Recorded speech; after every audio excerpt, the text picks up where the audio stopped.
6 months into the new year, and murder statistics show an increase over the same time last year. Birth certificates are under investigation, and a foreign public relations firm was questioned. We've got those stories and a whole lot more. I'm your host, Christina Virgil, and this is the Tribune's Top 5. Homicides in the country are up 5% when compared to the same period last year. This, according to an analysis done by the Tribune. The Tribune's analysis into last year's police crime statistics found that at the end of May 2014, the country recorded 60 murders. This year's count now stands at 64, with the most recent case occurring on Tuesday night. The incident happened on Peach Street off of Wolf Road at around 10 p.m.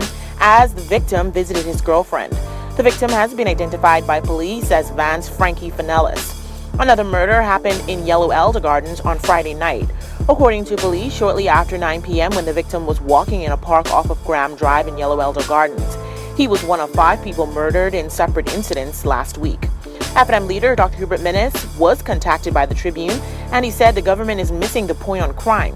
He said the government should put emphasis on reducing the youth unemployment rate, which he said would cut down the number of angry young people engaging in criminal activity. The bloodiest month for the year so far has been February with 15 murders, according to the Tribune's records, followed by May with 14, March and April both with 12, and January with 10. Free National Movement Deputy Leader Peter Turnquest has said the Bahamas National Festival Commission has not lived up to its self-imposed 21-day deadline to release the Revenue and Economic Impact Report on the inaugural Junkanoo Carnival because the event did not perform as organizers overzealously projected. Speaking to the Tribune, Mr. Turnquest further raised concern that several Bahamian entertainers who performed during the festival's song competition have not been paid their prize money, calling the matter egregious. The 3-day festival was held in New Providence from May 7 to 9, with a smaller event held in Grand Bahama in April. The government initially said it would cost $9 million to stage the event. When it launched, BNFC Chairman Paul Major predicted $50 million to $60 million in revenue generation. Organizers also projected that a significant number of tourists would attend the events, leading to an economic boost for the country. Officials have not said how much was spent on the festival nor how much was made. On Monday, Mr. Major told the Tribune he was out of the country and could not speak to the issue. Mr. Turnquest said to date there is no proof that Bahamas Junkanoo Carnival put heads in beds or that vendors found the event to be lucrative. Last week, the Bahamas Hotel and Tourism Association said while hotels in the country welcomed the festival, many of them could not measure whether guests came to New Providence specifically to attend the 3-day event or if they learned of Junkanoo Carnival during their stay and chose to attend during the trip. Vendors have also complained that they suffered a huge letdown as they tried to sell products and food at the cultural village. The Christie administration came under scrutiny this week after it was revealed that the government engaged a Canadian public relations firm to help launch its Stronger Bahamas campaign. The opposition continued to pile on the criticisms of the Christie administration this week over the government's new Stronger Bahamas campaign. Leader Dr. Hubert Minnis and former Deputy Leader Loretta Butler-Turner both criticized the government for hiring a foreign public relations firm to help market the program. State Minister for Finance Michael Alcides confirmed during a radio talk show that a foreign firm has been hired to help the government with its plan. According to Dr. Minnis, this proves the Christie administration does not believe in Bahamians. In a press statement released yesterday, Mrs. Butler-Turner revealed the identity of the firm, Fleshman Hillard, a public relations and marketing agency based in Canada. Local companies, including City Communications Group, are also helping with the campaign. However, the Long Island MP said this is a blatant use of taxpayers' money to help run a propaganda campaign.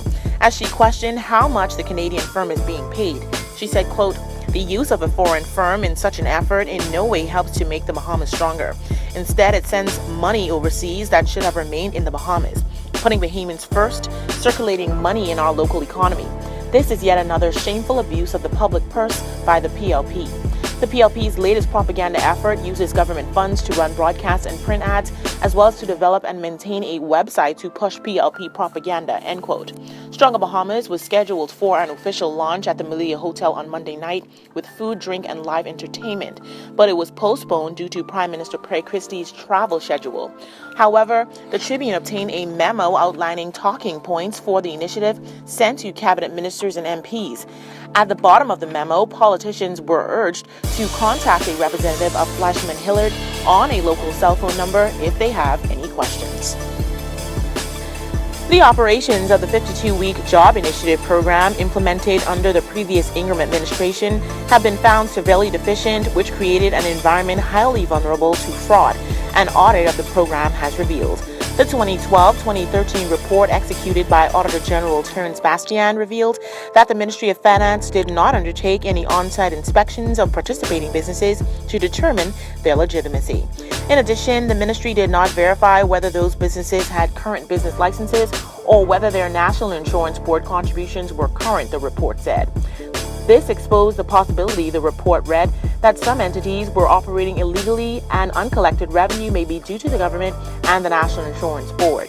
A litany of other deficiencies were reflected in the report, with the auditor noting that this came as a result of the Ministry of Finance's inability to effectively facilitate the program's operation. The report further noted that in one instance, a worker was able to pocket more than $2,000 in continued payments despite leaving the program for the private sector. The program ended in Grand Bahama on April 5, 2013, and in New Providence on April 12, 2013. The program was canceled nearly a year after the Progressive Liberal Party took office. Prime Minister Perry Christie has heavily criticized the program, justifying its cancellation by saying many participants did not show up for work but were still paid. Concerns have been raised over the issuance of 75 birth certificates linked to the issuance of passports. This coming out of an Auditor General's report. Authorities were called in to investigate how an officer who was transferred from the Registrar General Department's birth record office was able to log 75 birth certificates in the system that were not recorded in the department's data management search section. The issue is among a litany of worrying irregularities Auditor General Terence Bastian found in the Registrar General's department during his 2012-2013 audit of the public sector. The audit traced a sample of these 75 birth certificates to the passports office and discovered that those same persons were issued passports or certificates of identity, while others have made application for passports. The report noted that the matter was under active police investigation at the time of the review. It is unclear what came of this investigation.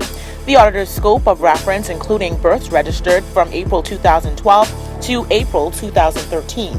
Also, the report said that a comparison of departments' birth certificate listings and records from the Princess Margaret Hospital revealed a total of 4,098 births registered in the department between the period April 25, 2012 to April 30, 2013, versus 3,993 in PMH.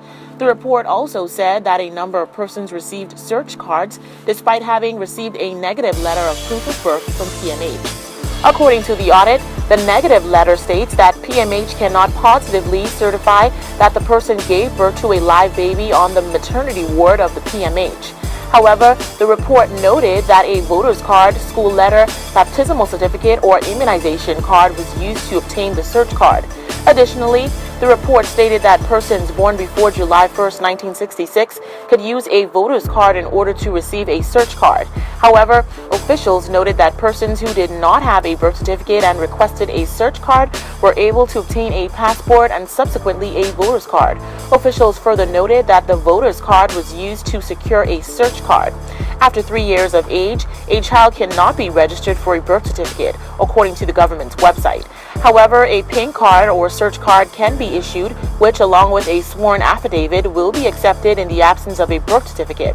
The audit said an explanation needed to be given on how someone could obtain a passport and subsequently a voter's card without having a birth certificate. Once again, in on the discussion, well, here's how you can. Just log on to our website at www.tribune242.com. Like us on Facebook, the Tribune News Network. Send us a tweet at Tribune242 or subscribe to our YouTube page, Tribune242.